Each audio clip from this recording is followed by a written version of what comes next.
Bonjour, j'ai le plaisir de vous présenter le cours intitulé La santé scolaire, inscrit dans le cadre du module La vie scolaire. Ce cours vise à explorer les enjeux de la santé en milieu scolaire, les stratégies de prévention, l'accompagnement des élèves ainsi que la promotion d'un environnement éducatif favorable.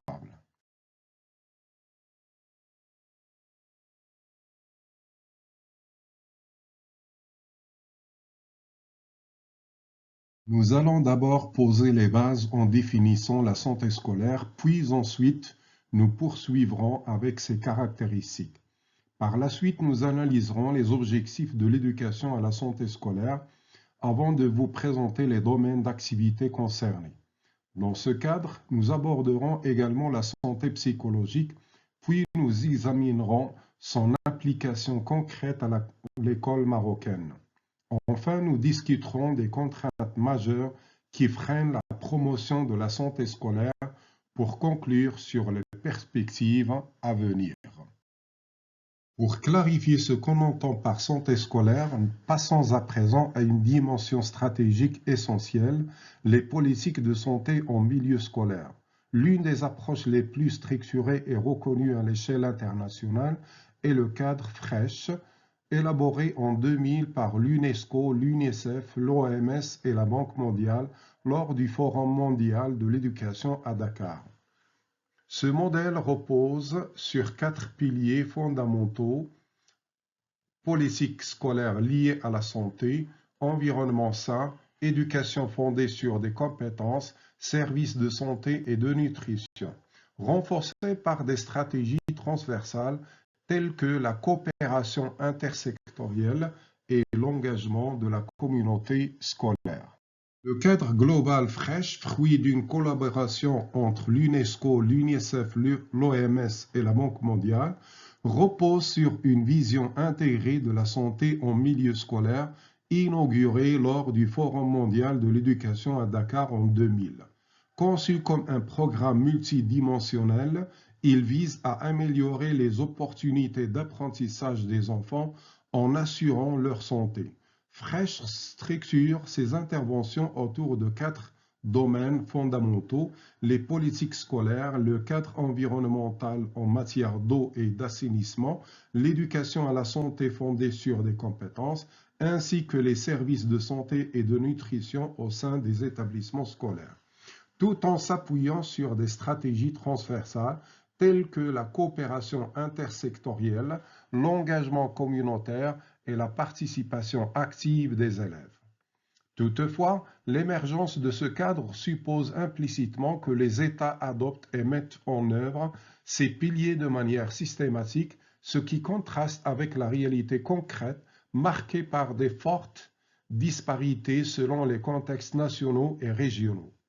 Parallèlement, l'initiative Every Child Matters, lancée au Royaume-Uni pour l'Angleterre et le Pays de Galles en 2003, incarne une transformation profonde du champ des politiques à destination de l'enfance.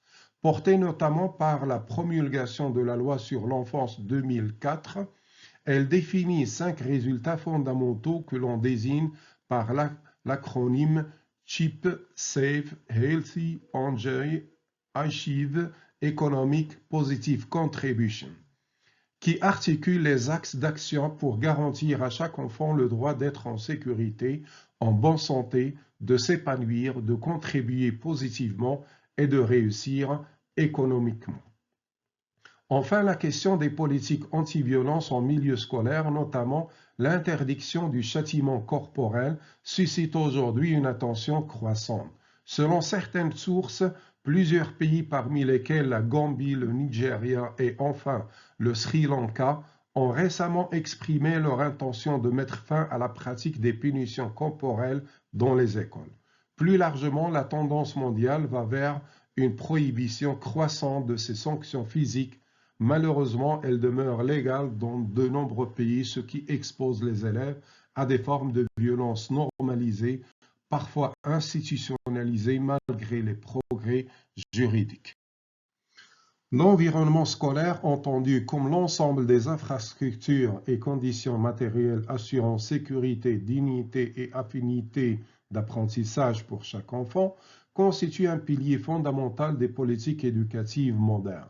Cette dimension trouve une conceptualisation structurée au sein des normes WASH promues par l'Organisation mondiale de la santé, lesquelles visent à garantir l'accès durable à l'eau potable, à des installations sanitaires fiables et à des dispositifs d'hygiène adaptés dans les établissements scolaires.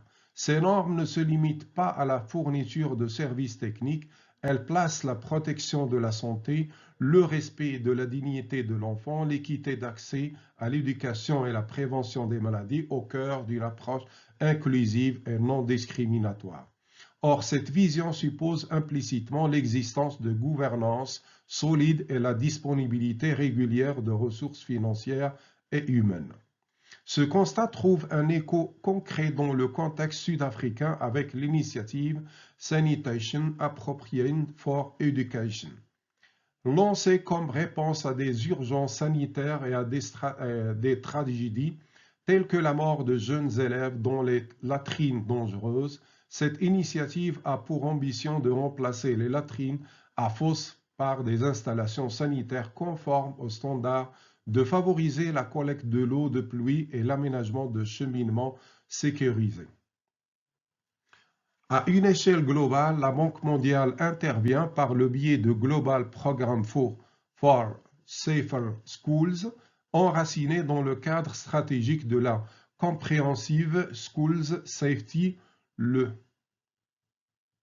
L'objectif étant d'assurer la résilience des établissements scolaires tout en garantissant la continuité pédagogique. Ces activités incluent la production de connaissances fondées sur des données probantes, le développement d'outils pour orienter les investissements à grande échelle.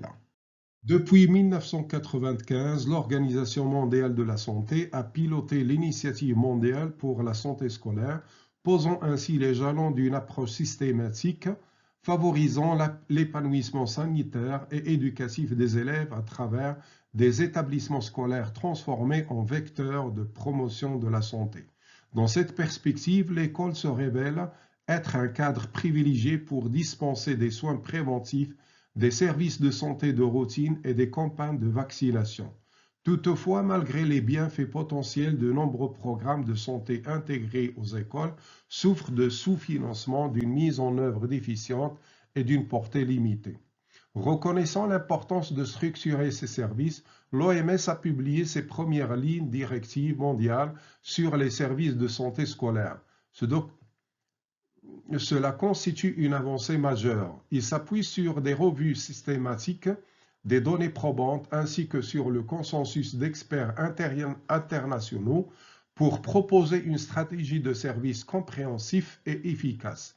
Il propose un menu d'intervention composé de 87 mesures classées selon 8 axes sanitaires tels que le dépistage, l'éducation à la santé, la prévention des maladies transmissibles ou non transmissibles, l'appui psychosocial et bien d'autres encore, offrant ainsi un référentiel global adaptable aux divers contextes nationaux. Dans le prolongement de ces orientations, le concept d'école promotrice de santé, développé conjointement par l'OMS et l'UNESCO, vise à établir des établissements scolaires capables de renforcer progressivement leur capacité à constituer un environnement sécurisant, sain et favorable à l'apprentissage. Ce modèle repose sur des politiques scolaires bienveillantes, un cadre physique et social favorable, l'intégration de l'éducation sanitaire, des services de santé accessibles ainsi qu'un lien intégré entre l'école, les familles et la communauté. L'éducation à la santé se présente aujourd'hui comme un vecteur essentiel de prévention et de promotion du bien-être à long terme, articulant savamment apprentissage cognitif, aptitudes sociales et comportement sain. Aux États-Unis, les Centres for Disease Control and Prevention ont élaboré un cadre destiné à encadrer et à améliorer les pratiques éducatives en matière de santé au sein des établissements scolaires. Ces directives constituent un référentiel solide autour duquel s'articulent 9 axes stratégiques dont l'enseignement de la santé figure comme pilier fondamental. Cette démarche est complétée par une vision holistique, selon laquelle l'école ne se limite pas à dispenser des savoirs, mais devient un carrefour où l'éducation à la santé s'entrelace avec l'accès à des services de santé, au soutien psychosocial, à une implication des familles et à une formation continue du personnel éducatif. Ainsi, l'objectif est de répondre de façon intégrée aux besoins tant physiques que psychiques des élèves.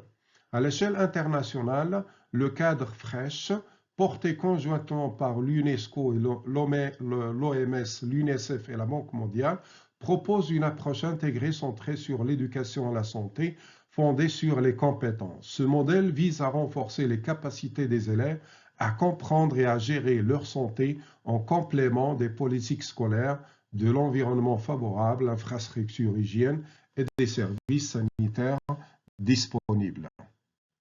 L'espace scolaire constitue désormais un cadre privilégié pour la détection précoce des troubles affectant la vision, l'audition, la santé bucco-dentaire ainsi que l'état nutritionnel des élèves. Cette fonction ne se limite pas au simple dépistage, mais s'inscrit dans une approche globale qui englobe la prévention, la prise en charge thérapeutique et le suivi médical dans une logique inclusive et proactive visant à réduire les inégalités en matière de santé. En parallèle, des actions éducatives et de sensibilisation sont régulièrement mises en œuvre, notamment à travers la Semaine nationale de la santé scolaire. Cette initiative vise à promouvoir des habitudes de vie saines, à renforcer les pratiques d'hygiène et à encourager l'activité physique tout en consolidant les connaissances en santé des élèves, de leurs familles et du personnel éducatif. Ces efforts s'inscrivent dans le cadre d'une stratégie nationale portée par le ministère de la Santé en collaboration avec l'OMS et le Fonds des Nations Unies pour la population. L'objectif est de favoriser une gouvernance intersectorielle et de coordonner les interventions sur la base d'analyses épidémiologiques ciblées afin de répondre de manière adaptée aux besoins de populations scolaires et universitaires. La mise en œuvre opérationnelle repose sur un programme national pluriannuel officialisé par une convention cadre signée en juillet 2023 entre plusieurs ministères et fondations partenaires. Ce programme concentre ses priorités sur 4 axes principaux: la vision, l'audition, la santé bucco-dentaire et l'éducation nutritionnelle, et cible en priorité les enfants dès l'âge de 4 ans ainsi que les élèves de première année du primaire. Le déploiement progressif à l'échelle nationale prévoit une généralisation complète à l'horizon de l'année scolaire 2025-2026.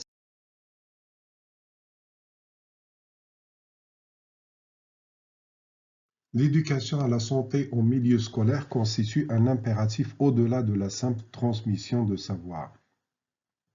Elle s'inscrit désormais de manière transversale au sein des disciplines enseignées, ainsi que des modules dédiés à l'éveil, au soutien et à l'orientation. Elle se traduit par des actions de sensibilisation, de protection et de prévention intégrées dans la formation quotidienne des élèves. Parallèlement, les établissements sont progressivement devenus des lieux de prestation de soins adaptés aux besoins des élèves. La mise en œuvre de visites médicales systématiques conduites par des équipes du ministère de la Santé en collaboration avec le ministère de l'Éducation nationale vise à évaluer de manière exhaustive l'état de santé des élèves dans des domaines tels que l'appareil visuel, l'ouïe, le développement physique et la santé bucco-dentaire. Ces initiatives incluent aussi le dépistage des infections, le suivi des vaccinations ainsi qu'un accompagnement psychosocial souvent assuré en lien étroit avec les familles. En outre, la promotion de la santé et la prévention occupent une place centrale dans la stratégie éducative. Des campagnes régulières portant sur des domaines variés, hygiène, addiction, sexualité, nutrition, harcèlement, premiers secours, entre autres, visent à sensibiliser les élèves et leur entourage, à renforcer les pratiques de vie saine et à cultiver une culture collective de la santé. Ces efforts s'inscrivent dans un plan national qui conjugue prévention, repérage précoce, éducation et prise en charge, en lien avec les axes prioritaires que sont la vision, l'audition, la santé bucco-dentaire et l'éducation nutritionnelle.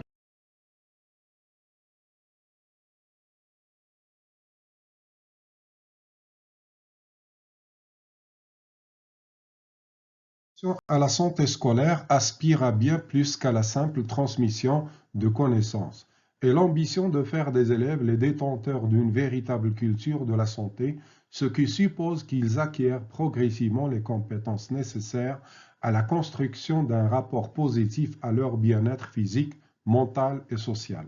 Cette approche vise à les doter de savoir, de savoir-faire et de capacités critiques afin qu'ils puissent agir de manière autonome et éclairés pour préserver et améliorer leur santé dans le respect de soi comme d'autrui. Par ailleurs, l'éducation à la santé scolaire se veut protectrice. Elle s'attache à renforcer la résilience des apprenants face à une palette de risques et de troubles susceptibles de compromettre leur santé, qu'il s'agisse de problématiques transmissibles ou non transmissibles, de vulnérabilité psychique ou encore de comportements à risque. Cette ambition de protection repose sur une pédagogie préventive intégrée à la vie scolaire et dont l'efficacité requiert une mise en réseau entre les acteurs de l'éducation et de la santé. Enfin, l'un des enjeux majeurs de cette démarche est de transformer l'élève en véritable diffuseur de bonnes pratiques et de principes salutaires, non seulement au sein de l'établissement scolaire, mais aussi à l'intérieur de leur sphère familiale et sociale. Il s'agit d'enraciner une culture durable de la santé par l'apprentissage de l'engagement collectif, de la responsabilisation citoyenne et de l'action d'influence positive.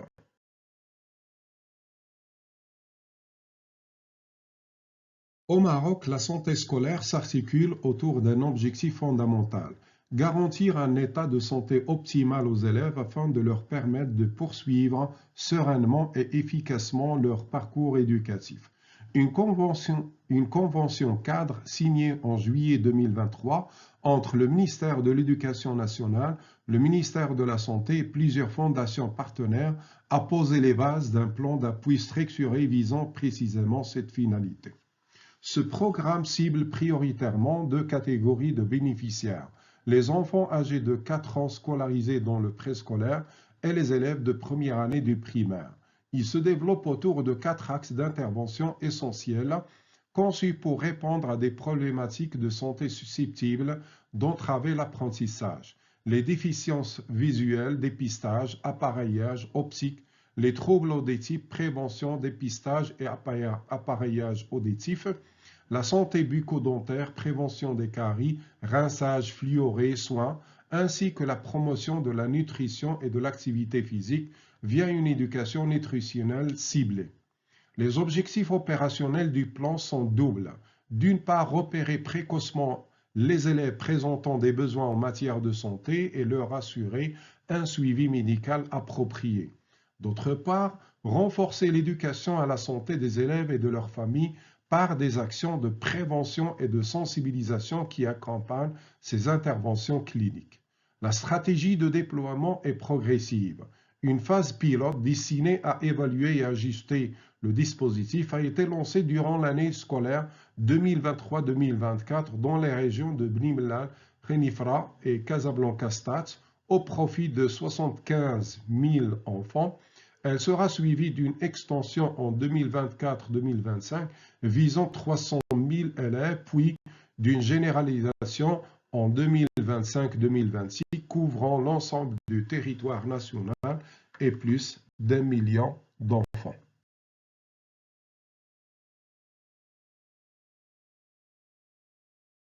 Au Maroc, l'éducation à la vie scolaire intègre des interventions médicales structurées au service de la santé des élèves, inscrites dans une démarche de prévention et de promotion du bien-être scolaire.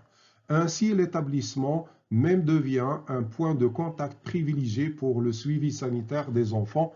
La constitution d'un dossier de santé scolaire permet de centraliser les données médicales individuelles, facilitant ainsi l'orientation des élèves vers les structures de soins adéquates en cas de besoin. Cette pratique émane du Programme national de santé scolaire dont les orientations sont coordonnées entre les ministères concernés, la société civile et certains partenaires du secteur privé. Le volet médical se déploie à travers la réalisation régulière de bilans de santé comprenant notamment la vaccination, les campagnes de prévention bucco-dentaire ainsi que les dépistages systématiques de troubles oculaires, respiratoires ou nutritionnels. Ces activités visent à repérer précocement les troubles susceptibles de perturber le développement des élèves tout en facilitant leur prise en charge rapide. Par ailleurs, l'éducation à la santé constitue un axe essentiel du dispositif éducatif scolaire. Elle vise à prévenir les maladies transmissibles et non transmissibles, telles que les infections respiratoires, le diabète ou l'obésité, par le biais d'initiatives pédagogiques. Parallèlement, il sensibilise aux désordres liés à une alimentation déséquilibrée, carence ou excès, dans une optique de prévention nutritionnelle. Au Maroc, la santé scolaire constitue un champ d'action structuré autour de plusieurs domaines clés afin d'instaurer des environnements de vie scolaire propices au bien-être des élèves. D'une part, l'établissement scolaire doit promouvoir des environnements de vie favorables à travers l'éducation à l'hygiène, qu'elle soit corporelle, vestimentaire ou alimentaire, davantage encore lorsqu'elle s'étend à la préservation de l'hygiène de l'espace scolaire lui-même.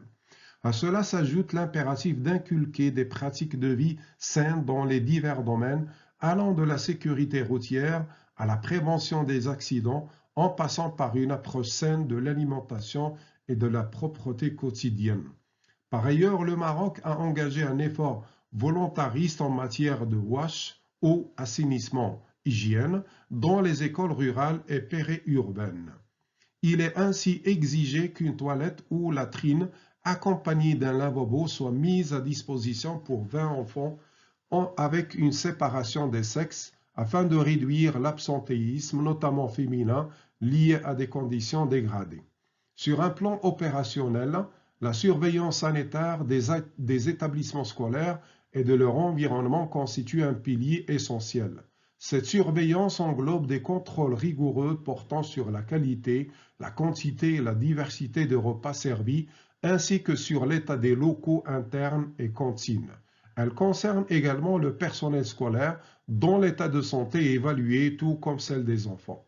De manière plus concrète, des visites périodiques menées par le personnel médical et infirmier permettent de vérifier l'hygiène des infrastructures éducatives et de restauration conformément aux standards fixés par les ministères de l'Éducation nationale et de la Santé. Dans le contexte marocain, l'école occupe une place centrale dans la structuration psychologique des enfants et des adolescents en tant qu'institution sociale majeure comparable à la famille. Elle représente l'environnement principal hors du foyer familial, influençant directement la santé psychologique et la capacité d'adaptation psychique et sociale des élèves.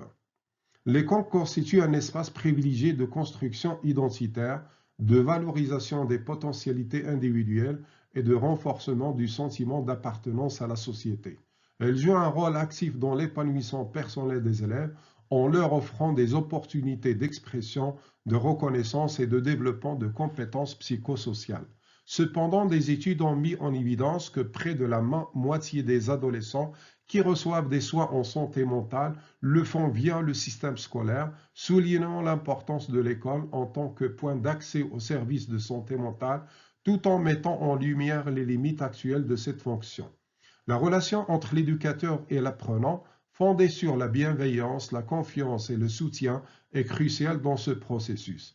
Un lien positif et sécurisant favorise l'épanouissement psychologique de l'élève, son sentiment de sécurité, de confiance et d'appartenance. Cependant, des recherches ont révélé que de nombreux enseignants marocains sont en état de détresse psychologique, ce qui peut affecter leur capacité à établir des relations éducatives bienveillantes et soutenir le bien-être psychologique des élèves.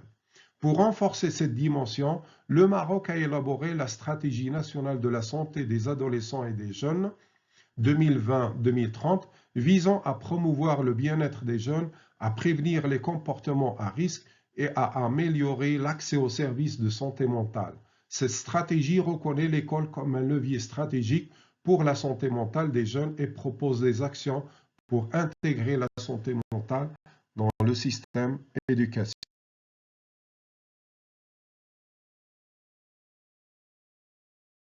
Dans le contexte marocain, l'école occupe une place centrale dans la structuration psychologique des enfants et des adolescents en tant qu'institution sociale majeure comparable à la famille. Elle représente l'environnement principal hors du foyer familial, influençant directement la santé psychologique et la capacité d'adaptation psychique et sociale des élèves. Cette fonction est d'autant plus cruciale dans un pays où les défis socio-économiques, les inégalités régionales et les pressions académiques peuvent exacerber les vulnérabilités psychologiques des jeunes. L'école constitue ainsi un espace privilégié de construction identitaire, de valorisation des potentialités individuelles et de renforcement du sentiment d'appartenance à la société. Elle joue un rôle actif dans l'épanouissement personnel des élèves en leur offrant des opportunités d'expression, de reconnaissance et de développement de compétences psychosociales. Cependant, des études ont mis en évidence que près de la moitié des adolescents qui reçoivent des soins en santé mentale le font via le système scolaire, soulignant l'importance de l'école en tant que point d'accès aux services de santé mentale, tout en mettant en lumière les limites actuelles de cette fonction. La relation entre l'éducateur et l'apprenant, fondée sur la bienveillance, la confiance et le soutien, est cruciale dans ce processus. Un lien positif et sécurisant favorise l'épanouissement psychologique de l'élève, son sentiment de sécurité, de confiance et d'appartenance. Cependant, des recherches ont révélé que de nombreux enseignants marocains sont en état de détresse psychologique, ce qui peut affecter leur capacité à établir des relations éducatives bienveillantes et soutenir le bien-être psychologique des élèves. Pour renforcer cette dimension, le Maroc a élaboré la stratégie nationale de la santé et des adolescents et des jeunes 2020-2030 visant à promouvoir le bien-être des jeunes, à prévenir les comportements à risque et à améliorer l'accès aux services de santé mentale. Cette stratégie reconnaît l'école comme un levier stratégique pour la santé mentale des jeunes et propose des actions pour intégrer la santé mentale dans le système éducatif. Les relations interpersonnelles entre élèves jouent un rôle déterminant dans la construction de leur bien-être psychologique. Ces interactions fondées sur la coopération, le respect mutuel et l'entraide contribuent à l'acquisition de compétences sociales essentielles telles que la régulation émotionnelle, l'autonomie et la gestion des conflits. Elles permettent aux élèves de se préparer à la vie en société en favorisant leur intégration dans le groupe scolaire et en renforçant leur sentiment d'appartenance. Un environnement relationnel harmonieux constitue aussi un socle solide pour une adaptation sociale réussie, en particulier dans un contexte où les élèves peuvent être confrontés à des défis socio-économiques et familiaux. Parallèlement, le climat scolaire, défini par la qualité des relations entre les membres de la communauté éducative, l'existence de règles claires et justes, ainsi que la promotion de l'inclusion et de la sécurité, exerce une influence majeure sur la santé mentale des élèves. Un climat scolaire positif agit comme un facteur protecteur contre divers troubles psychologiques tels que l'anxiété, la dépression, l'isolement social. Il favorise également la motivation scolaire, réduit les comportements à risque et diminue les phénomènes de harcèlement et de violence.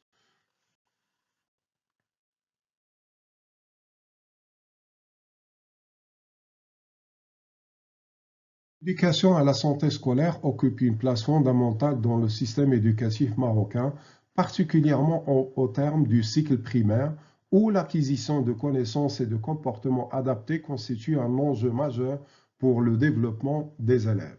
À ce stade, l'apprenant se doit d'avoir intégré une sensibilisation approfondie aux règles élémentaires d'hygiène, qu'il s'agisse de l'entretien personnel, de la propreté de l'environnement immédiat ou encore de l'importance d'un habillement adéquat.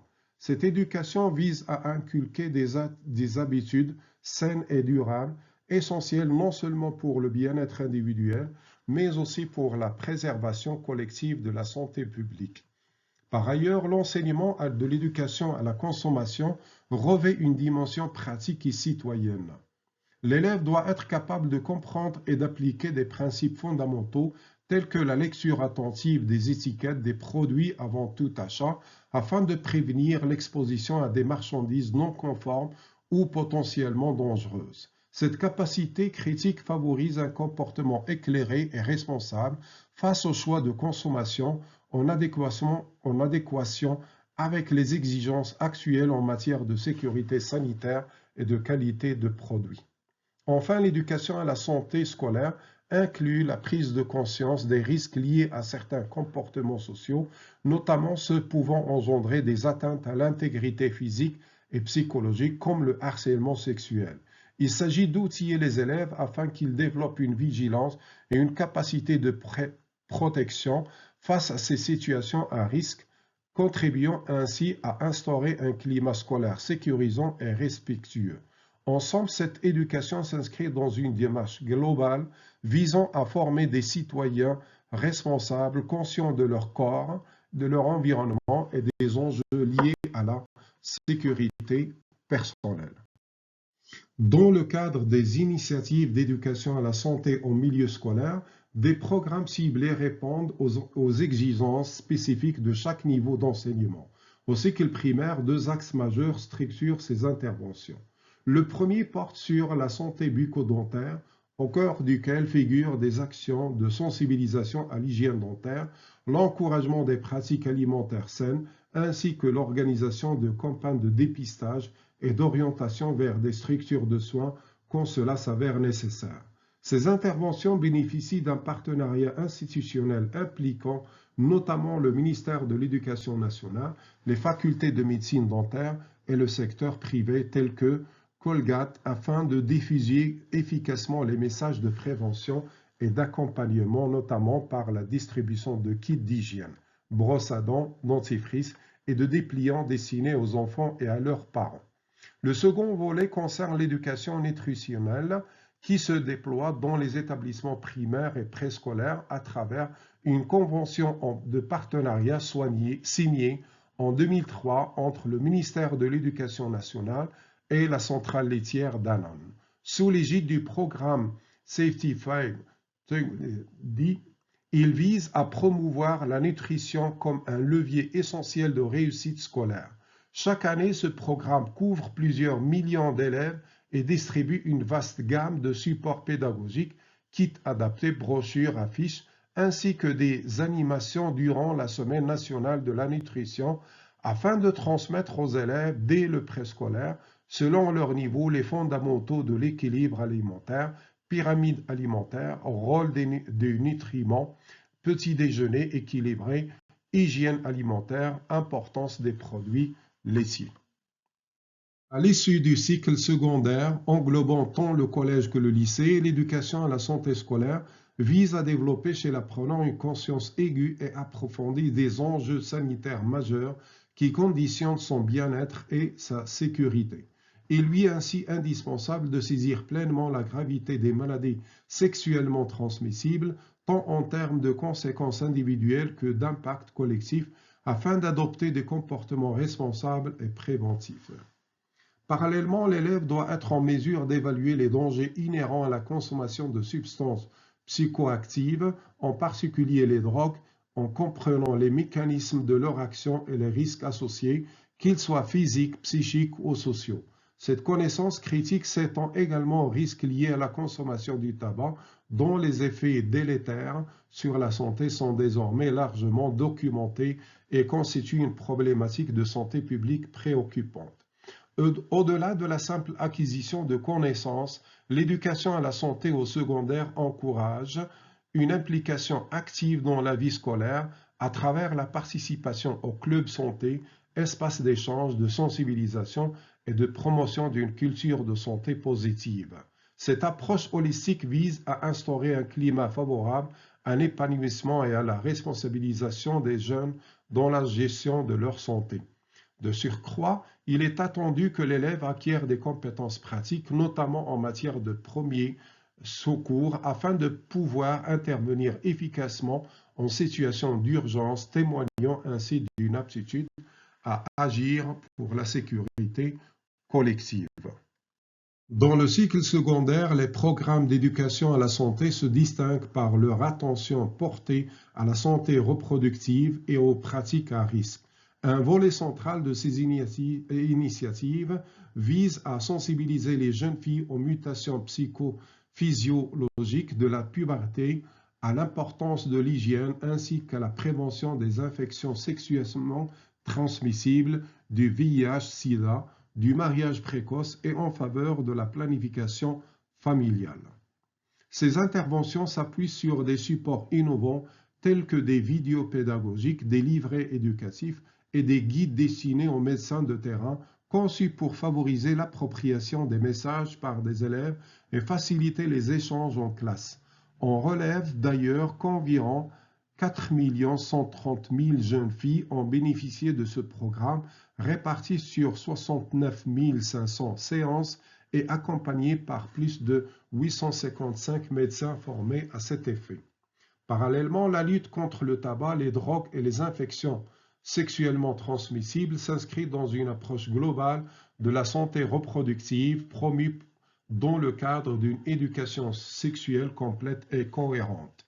Dans les établissements secondaires, des clubs de santé anti-tabac et anti-drogue au nombre de près de 2835 ont été institués. Ces structures, encadrées par des enseignants, des pairs et des associations, mènent des activités de sensibilisation à travers le sport, la culture ou des campagnes éducatives ciblées inscrivant dans le programme national Collège et lycée sans tabac. Dans l'ensemble des cycles scolaires, qu'ils soient primaires ou secondaires, la prévention de la violence en milieu éducatif constitue un axe stratégique fort des politiques publiques. Le ministère de l'Éducation nationale met ainsi l'accent sur la promotion d'activités parascolaires, qu'elles soient culturelles, sportives ou artistiques, comme levier d'inclusion et de cohésion, favorisant une meilleure expression individuelle et renforçant le sentiment d'appartenance à la communauté scolaire. Ces activités servent non seulement à valoriser les talents des élèves, mais également à ancrer des valeurs civiques, à atténuer les tensions interpersonnelles et à contribuer à l'instauration d'un climat de travail serein. Par ailleurs, la prévention s'organise autour d'un dispositif institutionnel structuré par des cellules d'écoute et de médiation. Présentes dans les établissements, ces cellules composées d'assistants sociaux et de conseillers d'orientation ont pour mission de repérer et d'accompagner les élèves en situation de vulnérabilité psychologique ou sociale, de soutenir les victimes de violences, d'engager des actions de médiation et de coordonner les interventions par les services avec les services spécialisés lorsque nécessaire. Ce dispositif est complété par une stratégie systémique promue au plus haut niveau visant à renforcer les compétences institutionnelles du système éducatif. Il s'agit notamment d'élaborer des chartes de conduite, d'instituer des mécanismes de suivi et d'évaluation des situations violentes et de consolider, d'instituer et de consolider les partenariats avec d'autres acteurs clés comme la sécurité nationale, la justice, la santé et la société civile.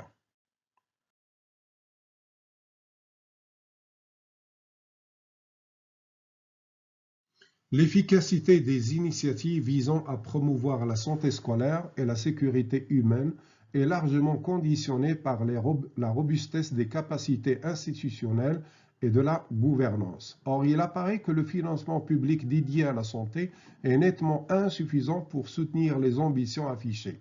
En 2021, la part du budget de l'État consacré au ministère de la Santé s'élevait à seulement 6,9%, un niveau très en deçà du seuil recommandé par l'Organisation mondiale de la santé fixée entre 10% à 15%. Cette situation n'est pas nouvelle.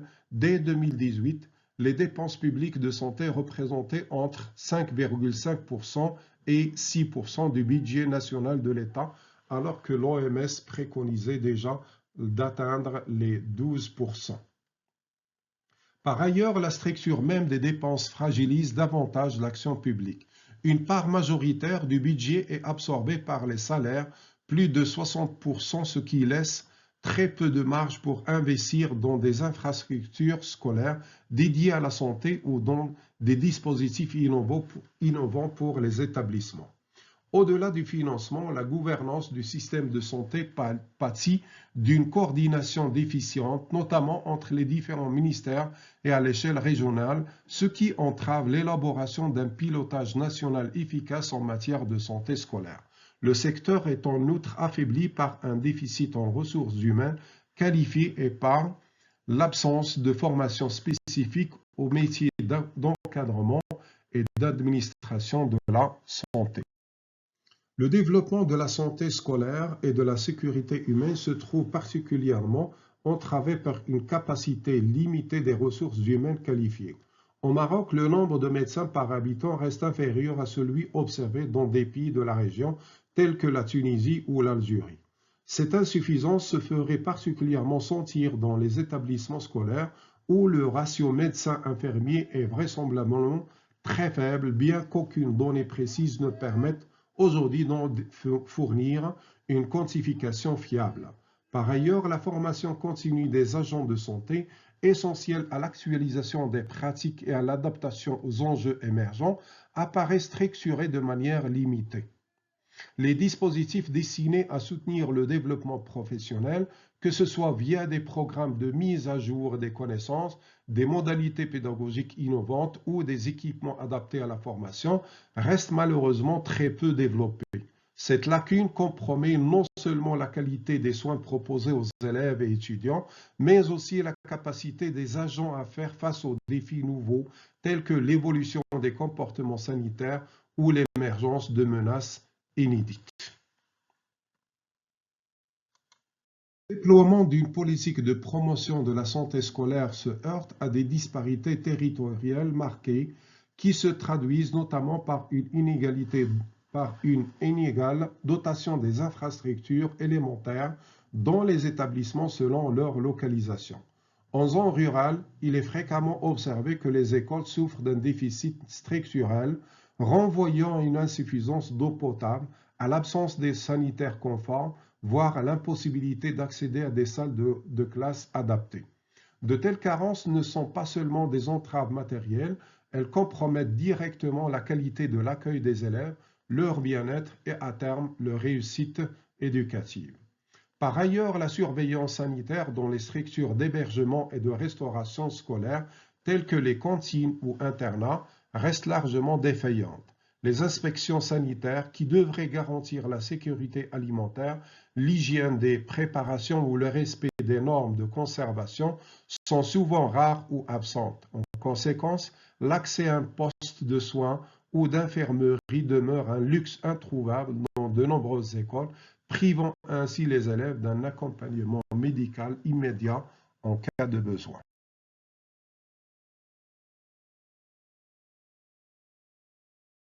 L'éducation à la santé doit être conçue comme une stratégie multiforme et durable, articulée autour de plusieurs orientations essentielles. D'abord, elle requiert un engagement constant envers les élèves et les étudiants à travers la mise en œuvre d'un programme continu qui s'accompagne de moments de sensibilisation thématique forts, tels que les journées mondiales ou les semaines de la santé, afin de maintenir la vigilance collective, de simuler l'appropriation des messages et de renforcer une culture scolaire propice au bien-être. En second lieu, cette approche s'enrichit de manière durable lorsque les actions éducatives s'inscrivent au sein de programmes pédagogiques structurés qui fondent l'apprentissage de la santé sur le développement des compétences psychosociales, communication, pensée critique, prise de décision éclairée et coopération. En valorisant ces aptitudes, l'école devient un creuset capable de mobiliser les jeunes vers des pratiques de santé réfléchies et responsables.